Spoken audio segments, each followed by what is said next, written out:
సామాజిక ప్రయాణం ఇది. అనేక దేశాలు సాంప్రదాయంగా వస్తున్న కస్టమ్స్ ఉంటాయి, కొన్ని ఆచారాలు. అవును. ఈ ఆచారాల్లో హ్యుమానిటీ ఉండదు. మానవీయ వ్యతిరేకం ఉంటది. అది మహిళ మీద మతం దోపిడీ చేసింది. అన్ని మతాలు మహిళని అవును. దోపిడీ చేసినాయి. ఏ ఏ రిలీజియన్ అని తీసుకోండి మీరు. అవును. ఆ రిలీజియన్‌లో రెండో శ్రేణి. అనేక మతాలు శ్రామిక వర్గాల్ని దూరం పెట్టినాయి.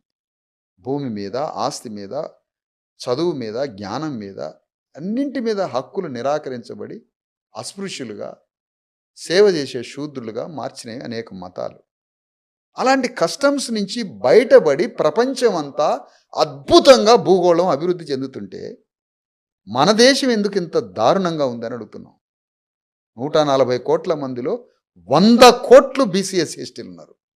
ఆ 100 కోట్ల మంది తిండి లేదు, వైద్యం లేదు, ఉపాధి లేదు, సమాజంలో వివక్షకు గురై మనుషులు కాక జీవితం అంటే ఏంటో తెలియక బతుకుతున్నారు 100 కోట్ల మంది. పైన ఒక 40 కోట్లలో ఒక 20 కోట్లో 10 కోట్లో అంబేద్కర్, రాజ్యాంగం, ఫూలే వల్ల బెనిఫిట్ అయ్యారు. కానీ 100 కోట్లు లిటరల్గా పేదవాళ్ళు ఉన్నారు. మరి వాళ్ళ సంగతి ఏంటి? అందుకని ప్రపంచం మారుతుంది. అమెరికా, ఇంగ్లాండ్, యూరప్, చిన్న చిన్న దేశాలు, సింగపూర్, మలేషియా, వాళ్ళకి ఎప్పుడు వచ్చింది స్వాతంత్రం? హైదరాబాద్ టౌన్ అంత లేదు సింగపూర్. వాళ్ళు ఎట్లా లిబరేట్ అయ్యారు? వాళ్ళ వర్కింగ్ కల్చర్ ఏంటి? అక్కడ కరప్షన్ ఉందా? ఏమిటి డెవలప్మెంట్? ఇజ్రాయెల్ కంట్రీ ఏంటి? అక్కడ జరుగుతున్నటువంటి ఏంటి? రేపు తెలంగాణ వచ్చినాక అక్కడ అగ్రికల్చర్ ఎట్లా జరుగుతుందో అలాంటి అగ్రికల్చర్ని తెలంగాణలో నిర్మిస్తాం మేము. అంత మైక్రో లెవెల్ ఇరిగేషన్ దగ్గర కూడా తీసుకుపోతాం. సామాజిక ప్రయాణం ఇది. అనేక దేశాలు సాంప్రదాయంగా వస్తున్న కస్టమ్స్ ఉంటాయి, కొన్ని ఆచారాలు. ఈ ఆచారాల్లో హ్యుమానిటీ ఉండదు. మానవీయ వ్యతిరేకం ఉంటుంది. అది మహిళ మీద మతం దోపిడీ చేసింది. అన్ని మతాలు మహిళని దోపిడీ చేసినాయి. ఏ ఏ రిలీజియన్ అని తీసుకోండి మీరు. ఆ రిలీజియన్లో రెండో శ్రేణి. అనేక మతాలు శ్రామిక వర్గాల్ని దూరం పెట్టినాయి.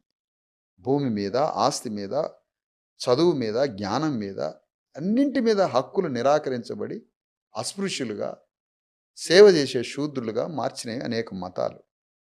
అలాంటి కస్టమ్స్ నుంచి బయటపడి ప్రపంచమంతా అద్భుతంగా భూగోళం అభివృద్ధి చెందుతుంటే మన దేశం ఎందుకు ఇంత దారుణంగా ఉందని అడుగుతున్నాం.